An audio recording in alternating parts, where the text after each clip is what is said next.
think of early strategy RPGs in gaming, many fans will likely recall games like Fire Emblem or Heroes of Might and Magic first. But if you were a Sega Genesis kid, there's likely another that had your interest: Shining Force.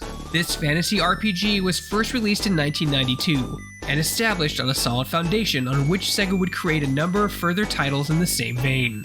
Funny enough, Shining Force isn't even the first game of the Shining series, although it was the first to take on a strategy approach. Shining in Darkness preceded Shining Force in 1991 on the Sega Mega Drive, but despite being successful, it was a first-person dungeon crawler far removed from what we would come to know of the franchise. When it came to Shining Force, lead developer Hiroyuki Takahashi has said he was tasked with trying to figure out how to make Dragon Quest-style battles more fun.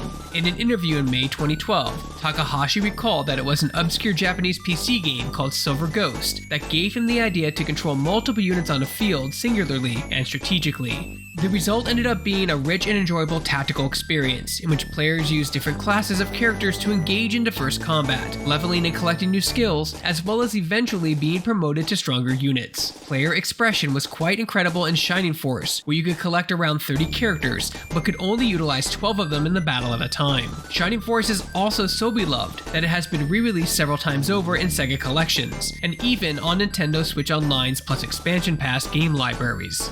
Games like Fire Emblem and XCOM may have taken the baton of strategy RPGs and ran with them, but Shining Force will always have a place as one of Sega's early innovators in the space.